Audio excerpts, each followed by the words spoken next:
हमको भी सीएम चाहिए तो कैसा, योगी आदित्यनाथ जैसा। आप देखो यूपी में दंगे कहाँ होते हैं, बंद हो गए हैं दंगे।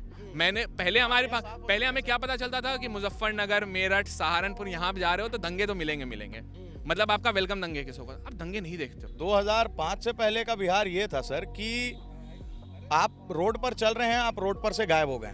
बाबा तो यहाँ तक ये बताते थे कि अगर आप महीने में 2 बार होटल जा रहे हैं तो अगले महीने आप किडनैप हो जाइएगा, क्योंकि आपके पास पैसा है। ओमनियाँ नहीं दिख रही सड़कों पे तो ओमनी ना दिखना भी हमारे सड़कों पे एक बड़ा अच्छा इंडिकेटर, हाँ, तो इंडिकेटर है सर हमारे यहाँ। क्यों नहीं 1990 से लेकर 2005 तक जब उनकी पूर्ण बहुमत की सरकार थी, तो पूर्ण बहुमत के सरकार पे क्यों नहीं पलायन रुका सर? क्या लग रहा है कि तेजस्वी उस जंगल राज की इमेज को खत्म कर पाए? वही है सर, वो जैसे हम क्रोम खोलते हैं और पहले हिस्ट्री डिलीट करते हैं कि मम्मी पापा ना देख लें, या इकॉग्निटो पे चला देते हैं, वही कर रहे हैं वो ना, कि पीछे वाली चीज भूल जाएं। बट वही है बिहारियों के साथ, वो भूलते नहीं है। मोदी जी जितने कद्दावर नेता हैं, हिस्ट्री में कहा जाएगा कि मोस्ट रिमेंबर्ड रिवर्ड नेता की तरह उनको याद किया जाएगा। जिस तरह वो भाषण देते हैं, जिस तरह लोग उनके पीछे मार्च करते हैं, वो एक शानदार चीज़ है। जिस तरह वो मेहनत करते हैं और वो दिखता भी है। मैं समझ सकता हूँ कि अगर आप इतनी कंट्री घूम रहे हैं, आप इतना काम कर रहे हो, तो वो दिखता भी है उनका काम। मोदी से ज़्यादा क्लीन छवि का आदमी नहीं है तो मतलब ऐसे शोरूम में पैक कपड़े नहीं होंगे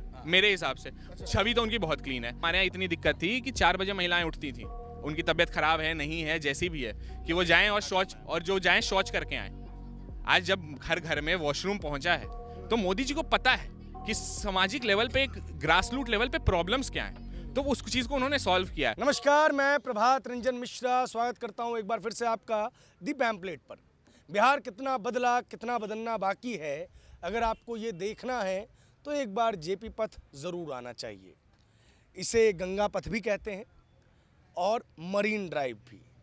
ठीक कैमरे के पीछे नमामि गंगे का एक प्रोजेक्ट चल रहा है, जिसमें वाटर ट्रीटमेंट प्लांट बनाया गया है। एक लंबी दूरी तक, लगभग 1-1.5 किलोमीटर की दूरी है इस पूरे मरीन ड्राइव की। इसमें आपको लोग यूं ही बैठे हुए नज़र आएंगे, अपना स्ट्रेस हटाते हैं, लोगों से चर्चाएं करते हैं, बातचीत करते हैं। अब बिहार के कुछ युवा मेरे साथ हैं, इन्हें आप जेनजी क्राउड कह सकते हैं। इन लोगों का परिचय अभी एक एक करके हम लेना शुरू करेंगे। ये लोग जो विपक्ष आरोप लगाता है सत्ता पक्ष पर, उस पर क्या सोचते हैं, बिहार के बदलाव पर क्या सोचते हैं, बिहार कितना बदला है उस पर क्या सोचते हैं, ये जानने का प्रयास करेंगे। दोस्त, आपका नाम? आयुष नाम हुआ मेरा। क्या करते हैं आयुष जी आप? मैं एक MNC में काम करता हूँ। शिक्षा दीक्षा क्या है आपकी? मैंने MBA करा है। अरे वाह, जबरदस्त। तो ये बताइए MBA वाले बाबू, नीतीश बाबू का काम कैसा रहा? नीतीश जी का काम पहले 10 साल अगर बोलूँ तो काफ़ी बेहतर था। हमें जो चाहिए था, जो उन्होंने वादे किए थे, वो निभाए। चाहे वो सड़क हो, शिक्षा हो, महिला शिक्षा हो, बिजली हो, सुरक्षा है, तो ये सारी चीज़ें उन्हें वादे निभाए। बट आखिरी 10 साल जो हैं, और ख़ासकर जो बीच में ये 3-4 साल जो हुए हैं, जिसमें प्रतीत होता है कि नीतीश जी स्वस्थ भी नहीं है, तो उसमें लगता है कि ये काम रुक सा गया, मतलब कहीं रेल रुक गई हमारी। बिहार बदला है या नहीं बदला है? बिल्कुल बदला है सर। अच्छा। 2005 से लेके जब से नीतीश कुमार की सरकार आई है और टिल 2025 तक डेवलपमेंट अच्छा हुआ है। पर जैसा इन्होंने कहा था सर कि आप पैरामीटर आप सेट नहीं कर सकते हैं, मतलब प्रत्येक को एक अलग पैरामीटर चाहिए। किसी के लिए रोड की डेवलपमेंट ज़रूरी है, किसी के लिए इलेक्ट्रिसिटी ज़रूरी है। इलेक्ट्रिसिटी तो बेसिक राइट है सर। जिस चीज़ में बिहार लैग कर रहा था, रोड इंफ्रास्ट्रक्चर हो गया, इलेक्ट्रिसिटी हो गया, उसमें तो सर पूर्णतः हम लोग को वो मिला है कि जो मिलना चाहिए था। ठीक है। जो सेफ्टी की बात हो गई सर, आज आप 7:30 बजे यहाँ बैठे हुए हैं। एक टाइम था ये पूरा एरिया पानी से भरा हुआ था। अच्छा। पानी से भरा हुआ था, जिसके ऊपर ये रोड कंस्ट्रक्ट हुआ है, अच्छा। जिसमें 70% शेयर बिहार गवर्नमेंट का ही है। केंद्र से कम ही मदद मिली है इसको बनाने में। लेकिन आज ये एक ऐसा हो गया कि ये व्यवसाय का भी जगह हो गया। यहाँ पर हम आ रहे हैं, आप आ रहे हैं, आप खर्च कर रहे हैं। कुछ लोग यहाँ जो स्टॉल लगाकर बैठे हुए हैं, वो चाय बेच रहे हैं, मैगी बेच रहे हैं, वो पैसा कमा रहे हैं। यहाँ पे कोई आपको रेंट नहीं लग रहा है, सरकार यहाँ से कोई रेंट आपसे नहीं वसूल कर रही है। हाँ, अगर कोई दूसरा तत्व है जो रेंट वसूल कर रहा है, तो वो चीज़ एक फैक्टर है जो कि गलत है, जो नहीं होना चाहिए, because it's a government property. मैंने काफ़ी कार्ट वाले लोगों से बात की। ये देखिए डबल डेकर बस जिसके इंतज़ार में हम लोग थे, लेकिन मैंने काफ़ी कार्ट वालों से बात की दोस्त, उन्होंने तो कहा कि कोई पैसे नहीं लिए जाते हैं उनसे। तो फिर सर अगर आप उस हिसाब से देखें, ये एक बैरन लैंड था।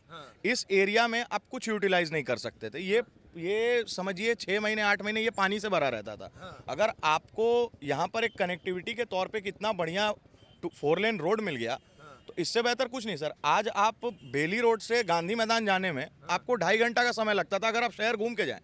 आज जिसको गांधी मैदान जाना है, दीदारगंज जाना है, पटना सिटी जाना है, वो 20 मिनट में बेली रोड से पटना सिटी कनेक्ट कर जाएगा। ठीक है। तो ये डेवलपमेंट नहीं है तो क्या है सर? डेवलपमेंट है, बिल्कुल है। अगर मुझको कोई काम नहीं है सर बोरिंग रोड में या हड़ताली मोड़ पे कोई काम नहीं है, मुझको सीधा जाना है पटना सिटी गुरुद्वारा हरमंदिर जी साहब, अगर वहाँ जाना है तो हम 20 मिनट में बेली रोड से हरमंदिर जी साहब पहुँच सकते हैं। नीतीश कुमार के लिए एक तथ्य जो है ना वो बिल्कुल स्थापित है कि सड़कों का जाल बिछाने में उन्होंने कोई कमी नहीं छोड़ी, गांव-गांव तक सड़कें पहुंचा दी। लेकिन ये चीज़ ना 2010 में भी हुई, 2015 में भी हुई। नया क्या हुआ, हम लोग ये जानना चाह रहे हैं। आप लोगों की जो एक्सपेक्टेशन है, अपेक्षाएं हैं, उस पर ये सरकार खड़ी उतरी क्या? मेरे हिसाब से सर, मेरा जो एक्सपेक्टेशन था उस हिसाब से, देखिए सर, हर सरकार का कुछ प्रोज एंड कॉन्स होता है, ठीक है, सबका कुछ प्रोज एंड कॉन्स है। बट नीतीश कुमार मेरे हिसाब से जिस तरह से बिहार को चला रहे हैं अभी तक तो ठीक चल रहा है। आज आप 2005 से पहले का बिहार कंपेयर करिए और क्या था 2005 से पहले का बिहार? 2005 से पहले का बिहार ये था सर कि आप रोड पर चल रहे हैं, आप रोड पर से गायब हो गए, पता नहीं चला। आप रात को 7 बजे के बाद आप घर से बाहर निकलने में आप डरते थे। अच्छा। ये चलिए हम तो छोटे होंगे उस टाइम, ये मेरे पिताजी की जुबानी है, मेरे दादा की जुबानी है कि हम लोग 1990 में ये दौर देखें कि 7 बजे के बाद हम लोग घर से बाहर नहीं निकलते थे। आज के डेट में आप 12 बजे रात तक भी घूमिए कहीं पे, आपको किसी चीज़ का डर नहीं है सर कि आप किडनैप हो जाइएगा। मेरे पिताजी बाबा तो यहाँ तक ये बताते थे कि अगर आप महीने में 2 बार होटल जा रहे हैं तो अगले महीने आप किडनैप हो जाइएगा, क्योंकि आपके पास पैसा है। आपके पास अगर टेलीफोन है तो आप किडनैप हो जाइएगा, क्योंकि आपके पास टेलीफोन कैसे है। अच्छा। ये तो ग्राउंड रियलिटी है सर, ये दुनिया जानती है ये क्या होता था उस टाइम पे। बट आज के डेट में जो है सर, ये सब चीज़ से हम लोग कम से कम टेंशन फ्री हैं कि इसमें कोई समस्या नहीं है। आप घूम रहे हैं, फिर रहे हैं, आप किसी के साथ हैं, कहीं जा रहे हैं, उसके लिए आपको कोई समस्या नहीं है सर। बिहार में रोजगार तो था, ऐसा नहीं था कि जब बिहार आज़ाद हुआ तो रोजगार समाप्त हो नहीं था। यहाँ पे चीज़ें थी। यहाँ पे ऐसा क्या हुआ बिहार में कि फैक्ट्रीज बंद हो गई, चीज़ें लोगों का पलायन शुरू हो गया? ऐसा तो नहीं होता कि एक दिन अचानक सबने मन बनाया होगा कि चलो बस्ता उठाओ बाहर चलेंगे। उस सिचुएशंस होती हैं वैसी। आप लोग क्या सोचते हैं, क्या सिचुएशन रही होगी इसके पीछे? सर पहला तो कि जो भी रूलिंग पार्टी गवर्नमेंट उस टाइम पर थी, उन्होंने बिहार के प्रति कभी ध्यान नहीं दिया। अच्छा। बिहार को शुरू से टैग किया गया कि it's a labour producing state. शुरू से टैग किया गया ये। जब से देश आज़ाद हुआ कि हाँ ठीक है बिहार का है। यहाँ पे एक चीज़ जुड़ी हुई है सर, बिहार का एक आदमी होता है वो कर्मठ होता है, मेहनती होता है, मेहनती आदमी है बिहार का सर। अगर जो काम हम ऐसे किसी को पॉइंट आउट नहीं कर सकते कि गुजरात का आदमी मेहनती नहीं होता या महाराष्ट्र का आदमी मेहनती नहीं होता है, मेहनती वो भी होते हैं, लेकिन शारीरिक मेहनत अगर किसी चीज़ में लग रही है, वो बिहार का आदमी जितना कर सकता है सर, वो लेवल मैच नहीं कर सकता है। बट मेरा एक पहली चीज़ तो जो मैं मानता हूँ वो ये है कि ऐसा नहीं है कि हम हमेशा से एक लेबर प्रोड्यूसिंग स्टेट थे। ठीक है, हमने काफ़ी बड़े अधिकारी दिए इस देश को, IAS अधिकारी दिए, IFS दिए, जो भी दिए। फिर हमने काफ़ी अच्छे, उस टाइम पे देखिएगा तो हमने उद्यमी दिए। अपने अनिल अग्रवाल जी एक ठीक ठाक एग्जाम्पल हैं उसके। तो हमने उद्यमी भी दिया। मैं ऐसे नहीं था कि हम हमेशा से लेबर प्रोड्यूसिंग स्टेट थे। बट जब हमारे यहाँ से जो हमारा खुद का बिजनेस था, जैसे शुगर मिल थी, जब शुगर मिल नहीं चलेगी, जब वो हमें सबको पता है, जो हमने कहानियों में पढ़ा है कि हाँ जी सर, हाँ, तो जैसे हमने सुना है कई बार कि उनसे कई बार रंगदारी वसूल की जाती थी, परेशान किया जाता था, एक्सटॉर्शन होता था, और काफ़ी लंबे समय तक रहा, क्योंकि काफ़ी लंबे समय तक सरकार भी रही। तो उसकी वजह से वो चले गए यहाँ से, उनका पलायन हो गया, कोई सूरत चला। इसकी सरकार रही, खुल के बोलिए, युवा है हमारा। हाँ बिल्कुल जदयू जनता दल की सरकार रही उस समय। राष्ट्रीय जनता दल की सरकार रही। और आप देखो तो वो आज भी रिफ्लेक्ट करता है कि मतलब उनका इतना बड़ा वोट बैंक है, MY समीकरण है, हम जोड़ते हैं तो लगभग 32% के आसपास निकल के आता है वो समीकरण। फिर भी उसमें हमें कोई और दूसरा यादव नेता क्यों नहीं दिखता है? हमें जब यादव नेता हम देखते हैं तो हमें एक मोहन यादव दिखते हैं, लेकिन वो हमें मध्य प्रदेश में दिखते हैं, वो संघी दिखते हैं, वो भाजपाई दिखते हैं। बट यहाँ पे जब आप देखते हैं तो ऐसा है नहीं कि बिहार में कोई दूसरा, मेरे काफ़ी मित्र हैं जो समाज से हैं, काफ़ी इंटेलिजेंट हैं, पढ़े लिखे हैं, स्मार्ट हैं, बट उनको पता है कि वो ना एक टाइप की चीज़ हो गई कि आप सर्व करते रह जाओगे, जैसा कांग्रेस पार्टी के साथ है कि आप कितनी भी मेहनत कर लो, आपका कार्यकर्ता कितना भी कर्मठ हो, कितना भी समझदार हो, उसकी लोगों में कितनी भी मतलब लोगों में प्रेम हो, बट वो जीवन भर एक सर्वर ही रह जाएगा, वो कभी भी वहाँ जाके एक आदेश देने लायक इंसान नहीं बनेगा। माने दरी बिछाने वाला, ठेठ भाषा में। जी जी, बिल्कुल बिल्कुल, दरी बिछाने वाला वो रह जाएगा। तो हमें लगता है कि वो वाली चीज़ थी। प्लस लेबर प्रोड्यूसिंग स्टेट हम इसलिए बने क्योंकि जो सप्लाई थी वो डिमांड को मैच नहीं कर पाई। जब उद्यमी ही आपके यहाँ से चले जाएंगे, कैपिटलिस्ट का होना जैसे एक डेमोक्रेसी। एक कारण तो आपने बताया मुझे कि एक्सटॉर्शन, बट एक्सटॉर्शन में मान भी लूँ तो मैं मानूंगा कि देखिए 90 में लालू यादव आए तो मान लेते हैं एक केस कि वहीं तभी से शुरू हो गया, बट उससे पहले क्या हुआ था? कोई स्टेट एक रात में कंगाल नहीं हो जाता है। उससे पहले अगर सर देखो आप तो कांग्रेस की सरकार रही, हमने कितने मुख्यमंत्री देखे, शायद हमें लगता है कि हमारे पास रिकॉर्ड होगा कि हमारे पास कितने मुख्यमंत्री हैं। उस समय हम देख रहे हैं कि 6 महीने, 8 महीने, 10 महीने, 12 महीने, कितने सारे हमने मुख्यमंत्री देखे। जब एक स्टेबल गवर्नमेंट नहीं रहेगी तो डिसीजन लेने की पावर भी चली जाएगी, और वो पावर किनके पास जाएगी?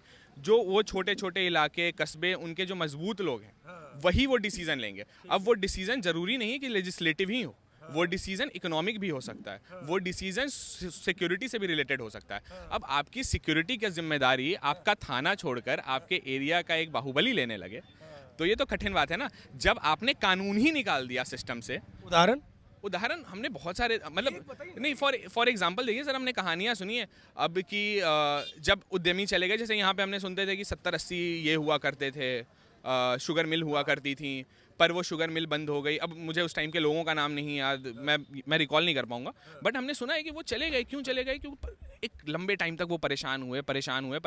जैसे मैं जानता हूँ कि भागलपुर के कई जो ये थे कारीगर थे सिल्क के, वो सूरत चले गए। क्यों चले गए? अभी हमारे यहाँ पे दीघा में, बाटा में वो चमड़ा फैक्ट्री थी इतनी बड़ी, वो कानपुर चले गए। आज के डेट में आपको दीघा में कुछ नहीं दिखता, ये सारा एरिया उसी में आता है, हमें कुछ नहीं दिखता। तो हमें नहीं दिखता है तो हम समझते हैं कि वो जो इतना बड़ा मैन पावर था, जब हम सप्लाई को मैच नहीं कर पाएंगे डिमांड से, तो वो कहीं ना कहीं तो जाएगा। क्योंकि हमारे यहाँ एक और बात है हमारे यहाँ कि हमारे लैंड ओनिंग लोग बहुत कम हैं, और अगर हैं भी तो बहुत थोड़े से हैं। हमारे यहाँ पहले बात तो चुकबंदी कभी नहीं हुई कि लोगों के पास एक जगह पे लैंड हो कि वो बड़ी मशीनरी यूज़ कर सके, तो बड़े किसान बन सकें, जैसे हमने वेस्ट यूपी या हरियाणा में देखा। But at the same time देखते हैं कि जो मार्जिनल जो किसान थे, ज़मींदार किसान नहीं थे, जो मजदूर किसान थे, उनकी जनसंख्या बहुत बड़ी है हमारे यहाँ। विनोदा भावे के ज़मीन देने के लिए भी हमने ज़मीनें भी बहुत लोगों ने दी, बट फिर भी वो इतनी थोड़ी सी थी, परिवार बड़े होते गए, लोगों के पास कोई रोज़गार का साधन नहीं बचा, वो अपने परिवार का पोषण नहीं कर सकते थे उस चीज़ में। वो कैसे करते? उनको दिल्ली, बम्बई, जहाँ आज ये बात हुई, आज हम सुनते हैं कि बिहटा में ड्राई पोर्ट बन रहा है, बिहार में इथेनॉल फैक्ट्रीज लग रही है, चीनी मिल बंद हुए तो इथेनॉल फैक्ट्रीज लग रही हैं। हर स्टेट में, मतलब हर जिले में, माफ़ कीजिएगा, बिहड़ा जो है वो इंडस्ट्रियल सेटअप तैयार करने की कोशिश किया जा रहा है। स्टार्टअप पॉलिसी आई है, बिजनेस पॉलिसी आई है। तो पिछले 5 साल की बात करें, हम पोस्ट कोविड की बात करते हैं, जब हमने देखा कि लोग पैदल चलते चलते जो है वो मुंबई से, दिल्ली से, अलग अलग जगहों से बिहार पहुँचे, तो उसके बाद स्टेट ने उनको यहीं पे नौकरी मिले, इस चीज़ का कोई काम किया क्या? सर फॉर एग्जांपल अगर हम देखें ना, तो हमारी जो सरकार रही है वो कभी भी बहुत ज़्यादा पीपल ओरिएंटेड तो रही नहीं है। जब इतना हो गया तो राजद की सरकार की तरफ आप लोग वापस क्यों नहीं गए? राजद की सरकार के साथ सबसे पहली चीज़ तो है सर कि एक हमारे पास ना जो हमारी साइकी है, कि हमने सुना है ऐसा होता था, देखा है, घरों में सुना है, लोगों से सुना है, रिश्तेदारों से सुना है, दोस्तों से सुना है, तो हमें लगता है ना कि अब हमारे साथ वो हो जाता है ना कि यार उससे तो बढ़िया है, कम से कम आप 7 बजे 8 बजे घर से निकल सकते हो, आप आराम से अपना धंधा कर सकते हो, आप सेफली बाहर आ सकते हो, ओमनियाँ नहीं दिख रही सड़कों पे तो ओमनी ना दिखना भी हमारे सड़कों पे एक बड़ा अच्छा इंडिकेटर, हाँ, तो इंडिकेटर है सर हमारे यहाँ। तो मुझे लगता है ना कि कोई विकल्प ना होना, ये भाजपा की बहुत बड़ी जीत होती है, एनडीए सरकार की यहाँ पे बहुत बड़ी जीत होती है। और हमारा सवाल है कि जब आप उत्तराखंड जैसी जगह पे डेवलपमेंट कर सकते हो, आपने स्पेशल इकोनॉमिक जोन बनाए, इतने सारे बनाए, नोएडा में बनाए, यहाँ पे क्यों नहीं बन रहा? और अगर मैं ना थोड़ा सा आपसे डिफ़र करना चाहूँगा, ठीक है? मेरे को यही चीज़ जो मुझे लगता है, क्योंकि मैं भी थोड़ा बिहार घूमा, ठीक है? मैं मुजफ्फरपुर गया तो वहाँ मुझे एक व्यक्ति मिले जिन्होंने अपनी बैग मैन्युफैक्चरिंग की कंपनी वहाँ लगाई है, और आज के डेट में वो 15,000 बिहार के लोगों को रोज़गार दे रहे हैं। 2020 के बाद आए थे वो, वही कोविड टाइम में। उसके बाद मैं देख रहा हूँ कि लगातार हर ज़िले में कोई ना कोई इथेनॉल फैक्ट्री या तो बन रही है या तो ऑपरेटेड है। थोड़ा और आगे जाते हैं तो हमें मखाना उद्योग का एक बहुत बड़ा हब सेंटर बनता हुआ चीज़ें नज़र आ रही है। मतलब बिहार मधुबनी अरेर में एक मिथिला नेचुरल्स करके एक कंपनी शुरू हो गई है जो मतलब कि सैकड़ों लोगों को एम्प्लॉयमेंट दे रही है। जब हम अपने आप को किसी और से कंपेयर करने लग जाते हैं, अगर तो आप तमिलनाडु से अपने आप को कंपेयर कर रहे हैं, महाराष्ट्र से अपने आप को कंपेयर कर रहे हैं तो बिल्कुल सही बात है, लेकिन जब हम उत्तराखंड जैसे आपने बात की, उत्तराखंड से क्या पलायन नहीं हो रहा है, बंगाल से क्या पलायन नहीं हो रहा है, हर जगह से पलायन हो रहा है, लेकिन बिहार का पलायन सेल क्यों किया जाता है, बेचा क्यों जाता है?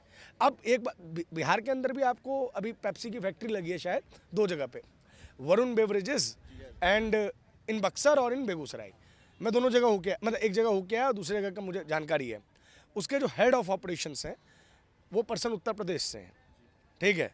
उसके बाद जो वहाँ का क्वालिटी मैनेजर है वो भी उत्तर प्रदेश से है।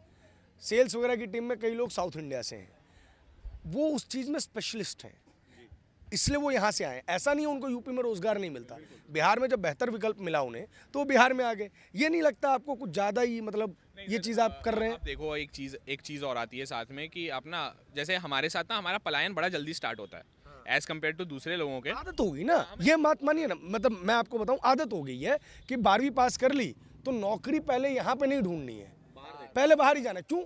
आपके जितने कॉन्टैक्ट्स हैं वो बाहर रह रहे हैं और आप यहाँ कॉन्टैक्ट, यहाँ कॉलेज भी तो नहीं है पढ़ने के लिए, यहाँ पे आप स्कूलिंग कर लें, यहाँ पे आप कौन से अच्छे इंजीनियरिंग कॉलेज बता दीजिए। कितने बच्चे भर दोगे सर? एक मेरी बात सुन, आईटी अगर हम नॉर्मल डिस्कशन की बात करें तो आज भले ही आप कितने भी आईटी खोल लें, लेकिन इनिशियली जो प्रिपरेशन करता है उसके दिमाग में 6 या 7 आईटीज ही होती हैं। गलत बोल रहा हूँ मैं? अब आईटी गोवा है, आईटी पटना है आईटी, लेकिन नहीं मिला, एनआईटी मिल रहा है नीचे स्तर का। मैं आपको ये कह रहा हूँ ट्रिपल आईटी अगर अच्छा वाला मिल जाता है तो आदमी आईटी ड्रॉप कर दे रहा है। ये मानेंगे कि नहीं मानेंगे? तो कोई भी इंस्टीट्यूशन रेडी होने में, इंस्टीट्यूशन को इंस्टीट्यूशन बनने के लिए भी एक लेगेसी चाहिए होती है। एक इंजीनियरिंग कॉलेज, सॉरी माफ़ कीजिएगा, चाहे एक मेडिकल कॉलेज हो या इंजीनियरिंग कॉलेज हो, इंजीनियरिंग कॉलेज स्टैब्लिश होने का, बनने के बाद का एवरेज टाइम 4 साल का है, जब उसका फर्स्ट प्लेसमेंट बैच निकल जाएगा। और मेडिकल के लिए यही चीज़ 7 ईयर्स हो जाती है, first batch of graduation and first batch of masters, वो निकल जाए तब जाके 7 साल तो उसको पैदा होने में लगते हैं। तो इस चीज़ को बिहार क्यों नहीं एक्सेप्ट कर रहा है? तो सर एक्चुअली ऐसी बात है ना कि आप देखो तो 20 साल से सरकार है। अच्छा ठीक है, ये तो 3 बार होना चाहिए था। 20 साल की सरकार है, मैं आपकी बात मान गया। पूर्णिया में जीएमसीएच खुला है, सदर अस्पताल को चेंज कर दिया गया। भागलपुर में सुपर स्पेशलिटी हॉस्पिटल, साथ में मेडिकल कॉलेज जो जवाहरलाल जी के। मुंगेर में जाते हैं तो हमको एक नया अस्पताल कम कॉलेज बनता हुआ नज़र आ रहा है। डीएमसीएच का पुनरुद्धार हो रहा है, पीएमसीएच की हालत बदलती हुई नज़र आ रही है। तो फिर तो आप डेवलपमेंट देख नहीं रहे हैं। नहीं पर सर वो फिर वही है कि सप्लाई डिमांड मैच नहीं हो रहा। सप्लाई डिमांड किस स्टेट की, नहीं सप्लाई डिमांड किस स्टेट की मैच कर रही है इंडिया में, मुझे बता मुझे दीजिए। लगता है उत्तर प्रदेश की करती होगी, मुझे लगता है करती होगी, क्योंकि अगर उनके यहाँ कॉलेजेस की आप संख्या देखो तो मतलब हमारे यहाँ से प्राइवेट या सरकारी दोनों में, प्राइवेट कॉलेजेस का रुख बिहार की तरफ अभी नहीं हो पाया, ये सच्चाई है। लेकिन मैं आपको बोल रहा हूँ कि अगर आप गवर्नमेंट इंफ्रास्ट्रक्चर की बात कर रहे हैं, मैं मतलब डिफेंड नहीं कर रहा हूँ सरकार को, मैं जो बिहार घूम के आया हूँ मुझे जो लगा कि आपके तर्क जो है यहाँ पे गलत है। वो आप चूंकि बरेली चले गए और आपका 25,000 रुपये खर्च हो रहा है तो वो पीड़ा ज़्यादा निकल रही है, वो पीड़ा ज़्यादा निकल रही है। हम तो कहीं नहीं गए सर। अच्छा, मेरे पिताजी खुद केंद्र सरकार के एम्प्लॉई हैं, सीपीडब्ल्यूडी में सुपरिटेंडिंग इंजीनियर हैं। ये चीज़ अगर हम आपको 2005 से पहले बताते तो हो सकता है हम यहाँ से घर जाते टाइम किडनैप हो जाते हैं, हम यहाँ से गायब हो जाते हैं। अगर ये चीज़ हम आपको 2005 से पहले बताते तो इस चीज़ में अगर आप डेवलपमेंट की बात करेंगे तो डेवलपमेंट तो हुई है सर। आप कंप्लीटली नल एंड वॉइड नहीं कह सकते हैं सरकार को कि सरकार कुछ किया ही नहीं है। सर कोई भी चीज़ हो, आप देखिए गवर्नमेंट है, गवर्नमेंट के साथ साथ अधिकारी हैं, आईएएस अधिकारी। बिहार इंडिया का लार्जेस्ट प्रोड्यूसिंग आईएएस अफसर प्रोड्यूसिंग स्टेट था। अप टू 2017-18 आप देखते होंगे टॉप 10 टॉप 50 में लगभग 50% से प्लस बिहार के लड़के रहते थे। बिहार ही का लड़का सर दिल्ली जाके भी दिल्ली यूनिवर्सिटी में ही पढ़ के बिहार का ही लड़का आईएएस बन रहा है, बिहार का लड़का ही है। लेकिन वो पटना यूनिवर्सिटी को क्यों नहीं चुन रहा है? आपने सर अभी थोड़ी देर पहले एक बात कही थी, लेगेसी। पटना यूनिवर्सिटी से बड़ी लेगेसी किसकी है? Shri H C Verma, doctor H C Verma Patna university, doctor K C Sinha Patna university, doctor Lalji Prasad Patna university, पहले राष्ट्रपति देश के, डॉक्टर राजेंद्र प्रसाद, पटना यूनिवर्सिटी। तो पटना यूनिवर्सिटी को तो sir Oxford of the east कहा जाता था। जिस चीज़ को हमको मेंटेन करके रखना चाहिए था, जो हमारा धरोहर था, कि पटना यूनिवर्सिटी को हम उस लेवल पे ले जाएं। आज आपको क्या लगता है सर, दिल्ली यूनिवर्सिटी का एस्टैब्लिशमेंट 1960 के आसपास का है, 25 के आसपास का है। बिल्कुल बिल्कुल सर, 25 के आसपास का है। BHU 29 के आसपास का है। पटना यूनिवर्सिटी 1917 से है सर। जब अगर पटना यूनिवर्सिटी का कोई स्तर नहीं रहता सर, तो अप टू 1990 तो पटना यूनिवर्सिटी में कुछ गड़बड़ नहीं था सर। जबकि सर पटना यूनिवर्सिटी में आप आज के डेट में भी देखेंगे, जो लड़का है वो one of the brilliant minded लड़का है। यहाँ पर पटना साइंस कॉलेज का नाम हुआ करता था सर, कि पटना साइंस कॉलेज में अगर आपको एडमिशन मिला है तो वो IIT से ऊंची चीज़ थी एक टाइम में। लोग जिस टाइम लोगों को इंजीनियरिंग के बारे में कम जानकारी थी, कुछ एका दुक्का घर से लोग इंजीनियर निकलते थे, उस टाइम लोग के पास BSc का एक ऑप्शन था कि किसी तरह पटना साइंस कॉलेज में एडमिशन मिल जाए। मेरे चाचा खुद 95 पटना साइंस कॉलेज के ग्रेजुएट हैं, केमिस्ट्री गोल्ड मेडलिस्ट थे। तो सर मेडलिस्ट का परंपरा खत्म हो गया सर, स्कॉलरशिप खत्म हो गया। ठीक है सर, हिस्ट्री भूलनी चाहिए, जैसे इन्होंने कहा। हिस्ट्री भूलनी नहीं चाहिए दोस्त, हिस्ट्री रिवाइंड करनी चाहिए। पटना यूनिवर्सिटी वापस उस गौरव पे कैसे पहुंचे, हमें उस पे काम करना चाहिए। मेरा कहने का मतलब है ना कि जब हम खुद को डिफेंड करते हैं तो हमें ना इस बात को, जब हम खुद को डिफेंड करते हैं कि हमारे पटना यूनिवर्सिटी से इतने लोग निकले, बट आप देखो आज के टाइम पे वो कम भी हुए, ठीक है, और बहुत खत्म हो गए, डेड हो गए। क्यों? क्योंकि ना हमारे ना, हम बिहारियों को ना बहुत फेटिश है। हम कोई भी बात करने बैठो आप हमारे साथ, हम तुरंत चाणक्य बोल देंगे, आर्यभट्ट बोल देंगे, ठीक है, आप सम्राट अशोक बोल देंगे, हम मुंह ही बंद कर देंगे। बेटर ऑफ द ऑल्टरनेटिव्स नहीं है हमारे पास। इस बार तो आ गए बेटर ऑप्शन। तो युवा है ना तेजस्वी यादव साहब, तेजस्वी यादव को हम लोग नहीं देना चाहते, वो जातिवाद का हम लोग नहीं करते हैं। वो एक जाति को लेकर बैठ गए कि हमें ये जाति का, उस पर फोकस कर रहे हैं, तो हमें वो नहीं चाहिए। जब वो योजनाएं निकाल रहे हैं कि 2500 रुपए हर घर। एक मिनट, हाँ बोलिए। तेजस्वी यादव युवा नजर नहीं आ रहे आपको? युवा सर, युवा बिल्कुल युवा हैं। युवा तो राहुल गांधी भी युवा हैं, 55 साल के युवा हैं। युवा तो राहुल गांधी जी भी युवा हैं, तेजस्वी यादव भी युवा हैं। पर सर जैसा इन्होंने अभी कहा था कि सिर्फ राजा का बेटा ही राजा क्यों बनेगा। अगर प्रोफेसर मनोज झा जैसा कैंडिडेट आरजेडी के पास है तो आरजेडी उसको प्रोजेक्ट क्यों नहीं कर रहा है। आपका पूरा नाम? ऋषिराज सिंह। सिंह साहब बोलेंगे कि देखो सवर्ण एकता करवाना चाह रहे हैं, लालू यादव यही तो नहीं किए। ठीक है सर, आपकी बात एकदम सही है। देखिए जो यहाँ पर बेसिक प्रॉब्लम है, कास्टिज्म एक प्रॉब्लम है। हम अगर किसी एक जाति विशेष से संबंध रखते तो हम यही खोजेंगे कि मेरे जाति का नेता बने। कास्टिज्म पे एक चीज और देखनी चाहिए कि ना, मुझे लगता है ना कि एक जिस कास्ट पे मतलब पूरा एक समाज लोग आते हैं, उनको कुछ कुछ बोल के चल जाते हैं, वो बेचारे सुन भी लेते हैं क्योंकि उनके बच्चे पलायन करके बाहर रह रहे हैं, ठीक है। तो ये चीज़ ना सर अब थोड़ी, मतलब मुझे लगता है कि थोड़ी सी कम हो जानी चाहिए यार। उसका कोई पॉलिटिकल रिप्रेजेंटेशन है ही नहीं। किसकी बात कर रहे हैं? मैं स्वर्ण जाति की बात कर रहा हूँ। मतलब सब जोड़ जाड़ के 9% होते होंगे, अकेले तो आपके वोटर हैं। एक तो उनका पॉलिटिकल रिप्रेजेंटेशन नहीं है। आप जैसे ही आप डेमोक्रेसी से पॉलिटिकल रिप्रेजेंटेशन उस चीज़ का हटाते हो, वो नल एंड वॉइड हो जाती है। हाँ, वो पैसे, उनके पास धन हो सकता है ज्यूस की तरह, उनके पास बहुत चीज़ें हो सकती है, वो यहूदी हो सकते हैं अंदर से, बट सर मेरी कहने की बात यह है कि उनका पॉलिटिकल रिप्रेजेंटेशन तो कुछ है ही नहीं ना आपके यहाँ। नहीं, पॉलिटिकल रिप्रेजेंटेशन तो शुरू से ही रहा है और अभी तक है। अभी यही मेन चीज यही कहते हैं। देखिए लालू यादव के लिए, सरकार के लिए, लालू यादव के लिए ये चीज कही जाती है कि उन्होंने सोशल जस्टिस किया था। उसकी क्या सच्चाई है? सच्चाई तो है। अगर सोशल जस्टिस मतलब मैं तो सुना ही बात। सोशल जस्टिस माने का मतलब वो समाज में सभी लोगों को बराबर ले आए थे। नहीं, वो एक खास वर्ग को ऊपर लेके आए। एक खास हमने, मैं यही कह रहा है कि कलम की जगह लाठी पकड़ ली लोगों ने, और सभी लोगों ने लाठी पकड़ ली। आदमियों पर ध्यान दिया। आज अगर एक मिनट, आप सर आज कह रहे हैं कि तेजस्वी यादव युवा नहीं है। तेजस्वी यादव तो लाइव बयान देते हैं कि हम 85% रिजर्वेशन कर देंगे। तो 85% में हम लोग कहाँ जाएंगे सर? हर घर में नौकरी के ऊपर क्या विचार है आपका भाई? सर वही है कि सर आपको कहना है, नींद में कोई सपना आया, आपने सुबह उठा, देखा, दोहरा दिया। वही दोहराने वाली बात है सर कि आप कैसे कर सकते हो हर घर में नौकरी, और आप किस तरह दोगे? आप क्लियर तो करो, आप वो सरकारी नौकरियां दोगे, प्राइवेट नौकरियां दोगे, किस तरह आप किस तरह वो कॉन्ट्रैक्ट बेसिस पे होंगे जिनकी? इसमें ये लिखा है कि 40,000 रुपए तनख्वाह। आज जो पोस्टर आया है 40,000 रुपीज सैलरी हर परिवार में एक जन को। सर कहाँ से लेके आएंगे? क्या है बिहार का बजट? क्या है बिहार का बजट? क्या है? ठीक है, और कमाई का कोई सोर्स नहीं है, ठीक है, वो कहाँ से दे देंगे? उनके पास गुणा गणित करने का दिमाग है क्या? 40,000 रुपया अगर कितना करोड़ है, 1.25 करोड़ के आसपास है ना, 1.25 करोड़ परिवार के वो नौकरी देंगे, हर परिवार का एक व्यक्ति को नौकरी लगभग 40,000 का देंगे। कैलकुलेशन कीजिए तो बजट से करीब करीब 2.5 गुना आगे जाता है, बजट से करीब करीब 2.5 गुना ज़्यादा जाता है। कहाँ से वो लेकर आएंगे? वो बोले पिछली बार जब 5 लाख नौकरी दिया था ना, वैसे 5 लाख पे हम आते हैं। 5 लाख वो दिए हैं क्या? 5 लाख माननीय तेजस्वी यादव जी दिए हैं क्या? आप बताइए। वो कह रहे हैं कि हमारे समर्थन से सरकार थी और हमने दबाव डाला नीतीश जी पे, तब वरना इतने सालों से दीजिए ना नीतीश कुमार जी को, वो तो किए हैं, वो किए हैं नीतीश कुमार जी। अब आप अपने बड़बोलापन में बोल रहे हैं कि हम किए हैं। आपके पास जब पावर ही नहीं थी तो आपने कैसे करवा दिया? क्या कह रहे जी? सर ये तो वही बात होगी तेजस्वी जी की, अपने मुंह मिट्ठू मियाँ, कि हम ही कर रहे हैं जो कर रहे हैं, बाकी तो कोई कुछ किया ही नहीं है। तो अगर यही चीज थी तो क्यों नहीं 1990 से लेकर 2005 तक जब उनकी पूर्ण बहुमत की सरकार थी, तो पूर्ण बहुमत के सरकार पे क्यों नहीं पलायन रुका सर? किसके पोस्टर से फोटो? अपनी माता पिता की फोटो हटा दी है।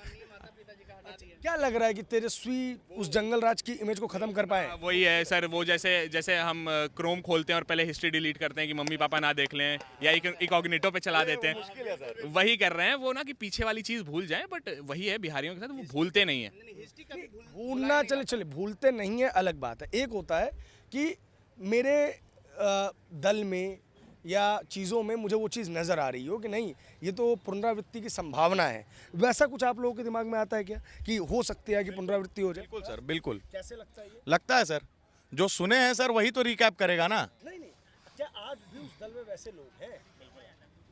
अब मतलब होंगे सर, बिल्कुल। ऐसे लोगों की तो बिहार में हर दल को ज़रूरत पड़ती है।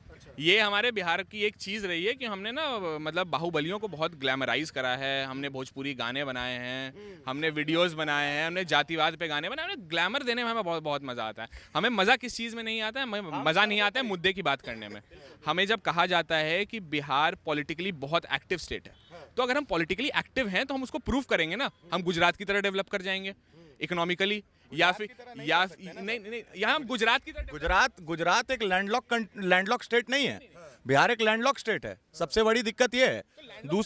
दूसरी दिल्ली एनसीआर है सर, नेशनल कैपिटल रीजन है। गुजरात का मॉडल पे तो हम बात ही नहीं कर सकते हैं सर। गुजरात के पास रेवेन्यू का बहुत जरिया है, गुजरात के पास कॉटन मिल्स है, गुजरात के पास पोर्ट्स है। बिहार के पास पोर्ट नहीं बना सकते हैं आप, कॉटन मिल्स आप नहीं स्टैब्लिश कर सकते हैं बिहार में, ठीक है। यही बात बोल रहे थे जो आप ये कह रहे हैं 1.25 करोड़ नौकरी देंगे आप। पहले तो जो गवर्नमेंट टीचर को ये लोग नौकरी दे रहे थे, 2-2, 3-3 महीने पे ये लोग की सैलरी आ रही है। तो 40,000 रुपये महीने कहाँ से रोजगार दे पाएंगे पूरे परिवार को ये लोग? टाइम पे आ नहीं रही है। हाँ, और ये हर परिवार के एक व्यक्ति को, महिला हो या पुरुष हो, आप उनको 40,000 रुपया वेतन देंगे, कैसे देंगे? वो कैलकुलेशन थोड़ा हमें भी बता दे। नहीं सर, मैं बताता हूँ। मैं सर बताता हूँ कि कैसे वो नौकरी देंगे। वो नौकरी देंगे, एक बढ़िया ट्रेन चलवाएंगे जिसमें एक बार में 50,000 बिहारी बैठेंगे और वो ट्रेन चली जाएगी गुजरात। ठीक है सर। और वो 2 बार काम करेंगे, 20,000 रुपये 12 घंटे के, 20,000 रुपये 12 घंटे के। वो बिहारी 24 घंटे काम करेगा, वो इंसान अंत में थक हार के मर जाएगा। जब फिर कोविड जैसी कोई स्थिति बुलेगी, उनको ना बुलाया जाएगा, वो 40,000 की नौकरी देंगे ना। देंगे, हमें भी दिए 40,000 की नौकरी, कहीं और दे देंगे, ट्रेन चला देंगे ना यहाँ से। हमें ट्रेन चलाने में बहुत मजा आता है, तो हम ट्रेनें खूब चल रही है। एक अंतिम सवाल मैं आप लोगों को ले रहा हूँ, नरेंद्र मोदी फॉर बिहार, आप लोग उसके बारे में क्या सोचते हैं? मतलब मोदी जी को तो हम कहते हैं ना कि मोदी जी ने जो एक ऊपर आप देखो यूनियन के लेवल पे जो काम करा है वो शानदार करा है। पहली चीज़, मोदी जी जितने कद्दावर नेता हैं, हिस्ट्री में कहा जाएगा कि मोस्ट रिमेंबर्ड रिवर्ड नेता की तरह उनको याद किया जाएगा। जिस तरह वो भाषण देते हैं, जिस तरह लोग उनके पीछे मार्च करते हैं, वो एक शानदार चीज़ है। जिस तरह वो मेहनत करते हैं और वो दिखता भी है। मैं समझ सकता हूँ कि अगर आप इतनी कंट्री घूम रहे हैं, आप इतना काम कर रहे हो, तो वो दिखता भी है उनका काम। एक पोस्ट आया था तेजस्वी यादव का, और राहुल गांधी जी भी कई बार ये बात कह चुके हैं। आप लोग जनजी क्राउड है, तो आप लोगों से मैं पूछना चाहता हूँ कि कह रहे हैं कि नरेंद्र मोदी के लिए वैसा ही रिवॉल्यूशन होगा खिलाफ जैसा नेपाल में हुआ था। नहीं सर, सबसे पहली बात तो नेपाल का जो प्रोटेस्ट था वो करप्ट लीडर्स के अगेंस्ट हुआ था। मोदी से ज़्यादा क्लीन छवि का आदमी नहीं है सर। तो मतलब ऐसे शोरूम में पैक कपड़े नहीं होंगे मेरे हिसाब से। छवि तो उनकी बहुत क्लीन है as a honest person. Social influence बहुत अच्छा है। नहीं, ऑनेस्टली मॉनिटरीली देखो तो आप वो बहुत ही ज़्यादा ऑनेस्ट हैं, साफ साफ दिखता भी है। तो ऐसा हो नहीं सकता। प्लस अगर ऐसा होना होता तो इतना बड़ा वोट बैंक उनके पास वोट शेयर नहीं आता। जब वो आज की डेट में नॉर्थ ईस्ट पहुंच जाते हैं, जो उनका मेन वोट बैंक है वही नॉर्थ ईस्ट के लोगों को चढ़ाता है, फिर भी वो नॉर्थ ईस्ट वाले उनको वोट दे रहे हैं। तो आप देखो एक सोशल फॉलोइंग तो है।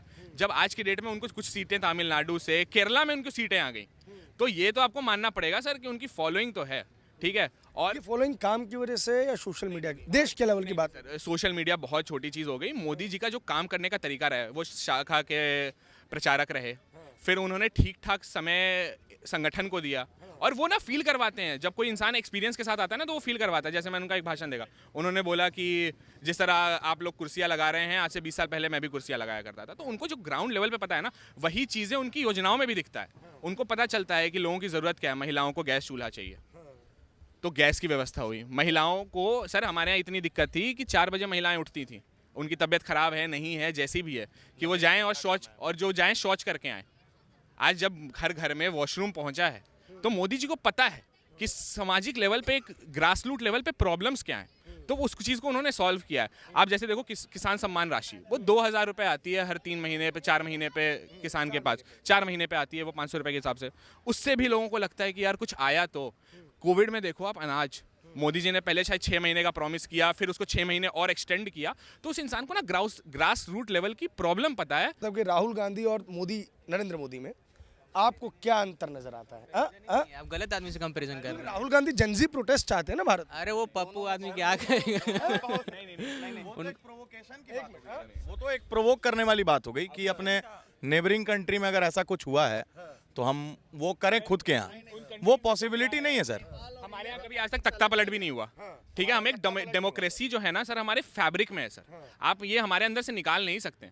एक घर में भी डेमोक्रेसी चलती है हमारे यहाँ, कि सब्जी 4 लोग बोलेंगे ये बनेगी तो वही बनेगी, क्योंकि 3 लोगों ने बोला है ये नहीं बनेगी। तो डेमोक्रेसी हमारे अंदर है। हम ना पाकिस्तान है, ना हम श्रीलंका है, ना हम नेपाल है, जहाँ पे राजा का शासन इतने लंबे समय तक रहा। जो भी रीजन, वही डेमोक्रेसी तो मोदी खत्म कर रहे हैं, ये आरोप लगा रहे हैं, वोट चोरी कर रहे हैं। अरे सर वोट चोरी हो रही है, मतलब वही है ना सर कि अब कुछ नहीं समझ में आ रहा तो कुछ तो बोल दें। अब जैसे कुछ दिन पहले की बात है, अभी आदित्य ठाकरे जी भी बोल रहे थे, 1 साल पहले आपके यहाँ चुनाव हुआ, आप लोकसभा में सारी सीटें ले आए, आप मैक्सिमम पे थे, फिर भी आप कह रहे हो कि यार वोट चोरी हुआ। जब सर पता है ये क्या है, ये ना बेसिकली है एक प्रोपेगेंडा, कि अब आपको लग रहा है आपके पास कोई मीन्स नहीं बचा, तो आप जो डेमोक्रेसी का फैब्रिक है ना उसी को तोड़ दो।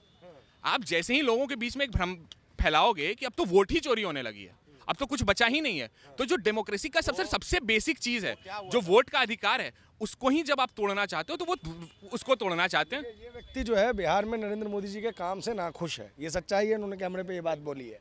बट स्टिल आप ये बिलीव करते हैं कि नरेंद्र मोदी वोट चोर नहीं है? सर मोदी जी को वोट चोरी करने की ज़रूरत नहीं है, मुझे लगता है ना। भाजपा को चोरी करने की ज़रूरत है। सबसे पहली चीज़ जो वो अपने ऑर्गेनाइजेशन को देखें, तो भाजपा एक एमएनसी की तरह काम करती है। आपने तो दिल्ली का ऑफिस उनका देखा ही होगा।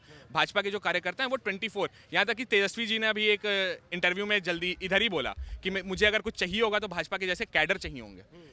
वो साल के 12 महीने 24 घंटे और 7 दिन चुनाव की प्रैक्टिस करते हैं। तो पहली तो सर एक वो ऑर्गेनाइजेशन इतनी स्ट्रांग है, प्लस वो ऑर्गेनाइजेशन अपने कार्यकर्ता को, अपने कैडर को इज्जत देना जानती है। जैसे sir Narendra Modi is the finest example, कि मतलब एक इंसान जो इतने छोटे घर से आता है, मैं मानूं ना मानूं जो भी हो कि वो चाय बेचते थे नहीं बेचते थे, अंततः वो गरीब इंसान थे, गरीबी से बाहर आए, वो देश के प्रधानमंत्री बने। सेम एग्जांपल योगी है। एक योगी चीफ मिनिस्टर बना हुआ है सर एक स्टेट का, योगी जी, और जिनका इन्फ्लुएंस ऐसा है कि उसके अगल बगल वाले राज्य वाले भी यही खोज रहे हैं कि हमको भी सीएम चाहिए, तो कैसा? योगी आदित्यनाथ जैसा। आपको कैसा सीएम चाहिए? योगी आदित्यनाथ जैसा। सर मैं बताता हूँ कि अगर योगी जी की जो फॉलोइंग है सर, मतलब अगर मैं देखूँ ना, हम कल को बात करते हैं कि योगी जी भी देश के प्रधानमंत्री हो सकते हैं, ठीक ठाक बातचीत होती है, संघ जो भी सोचेगा, पार्टी जो भी सोचेगी वो बात अलग है। बट जब योगी जी को हम देखते हैं, मोदी जी को गुजरात मिला था, गुजरात पहले से एक डेवलप स्टेट था, वहाँ पे केशुभाई पटेल चीफ मिनिस्टर थे, उनकी सरकार भी रही भाजपा की, तो उनको एक इजी चीज़ मिली थी। प्लस आबादी देखो तो अब कई गुना छोटी है, यूपी की आबादी 26 करोड़ की, एक इलाका दूसरे इलाके से बिल्कुल अलग है। पूर्वांचल और पश्चिम दोनों बिल्कुल ही अलग हैं। ना खाना एक है, ना जात एक है, ना कुछ भी एक है।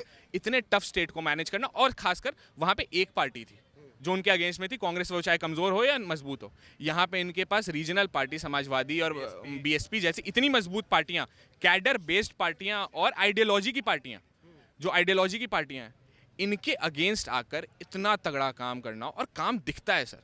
आप देखो यूपी में दंगे कहाँ होते हैं, बंद हो गए हैं दंगे।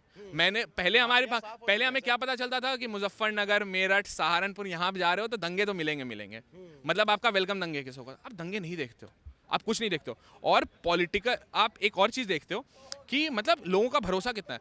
अब मैंने देखना स्टार्ट करा है कि ना हम जैसे सर पुलिस से डरते हैं। नॉर्मल एक ह्यूमन बीइंग जो पुलिस उसकी हेल्प करने की होनी चाहिए, तो उसको एक मतलब टीचर की तरह देखना चाहिए कि मतलब यार ये हेल्प कर सकता है। बट हम नहीं देखते, बिहार में नहीं देखते। बट मैंने यूपी में देखा है कि लोगों ने अब पुलिस को भी ट्रस्ट करना चालू करा है। अच्छा। हाँ, ये एक चीज़ मैंने जो चेंज देखा है कि मतलब यार आप पुलिस, क्योंकि मतलब एक छोटे लेवल पे भी काफ़ी ज़्यादा पावर होती है पुलिस अधिकारी के पास। मतलब वो भले उसका पद छोटा, उसकी सैलरी छोटी हो, बट उसके पास पावर बहुत होती है। क्या योगी आदित्यनाथ का क्या कहना है आपका? सर मेरी तो खुद 4 साल की इंजीनियरिंग लखनऊ से हुई है, अच्छा। गवर्नमेंट इंजीनियरिंग कॉलेज लखनऊ से। तो हम तो सर बहुत 2018 में जब हम यहाँ से गए थे पटना से, और जब लखनऊ पहुँचे तो हमको बहुत ड्रास्टिक चेंज नज़र आया। एडमिनिस्ट्रेशन में, हर चीज़ में, शिक्षा में। योगी जैसा सीएम क्यों चाहते हैं, ये भी तो मैं जानना सर काम करने वाला सीएम चाहिए ना सर। एक आदमी है सर, एक योगी है जिसको किसी चीज़ से मतलब नहीं है। उसको कोई मॉनेटरी रिलीफ खुद के लिए नहीं चाहिए, उनको कोई मॉनेटरी रिलीफ अपने परिवार के लिए नहीं चाहिए। वो जो हैं वो देश हित में या जनता के हित में काम कर रहे हैं। ठीक 7 वर्किंग इंसान यार, कि मतलब पुलिस व्यवस्था होनी चाहिए, सिक्योरिटी होनी चाहिए, बेस्ट होनी चाहिए। आपका क्या मानना है भाई?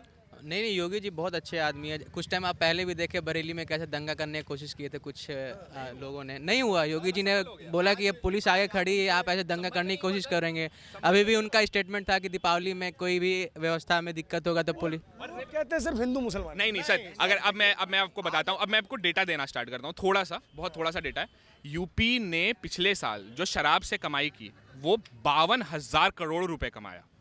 दूसरे नंबर पे महाराष्ट्र के साथ 35,000 करोड़ रुपए पे था।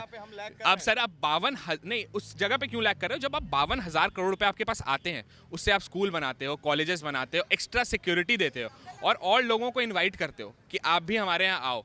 वो सर 50,000 करोड़, यार सर हमारे यहाँ विधायक और हमारे मिनिस्टर, चीफ मिनिस्टर 500-100,000 करोड़ रुपए ढूंढते चलते हैं, और इनकी जेब में पड़े हुए हैं कम से कम 30,000 करोड़ की इंडस्ट्री है बिहार की। आज सिंपल सी चीज़ है सर, आप खुद देख सकते हैं। मैंने आपको पहले शुरू में कहा कि हर सरकार का एक प्रो एक कॉन होता है। नीतीश कुमार एक पर्टिकुलर वोट बैंक को लेकर, महिला समाज के वोट बैंक को लेकर जो शराबबंदी का एक कड़ा फैसला था, इससे वो खुद परेशान है। As a person, as a CM वो खुद परेशान है इस चीज़ से। बट वो एक होता है ना ईगो, अब ईगो वाली बात सर वो नहीं हो पा। यहाँ सभी लोग थे, इन्होंने अपनी अपनी बात रखी। इस वीडियो पर आपकी जो भी प्रतिक्रिया हो कमेंट बॉक्स में ज़रूर बताइएगा। बहुत बहुत शुक्रिया, बहुत बहुत धन्यवाद।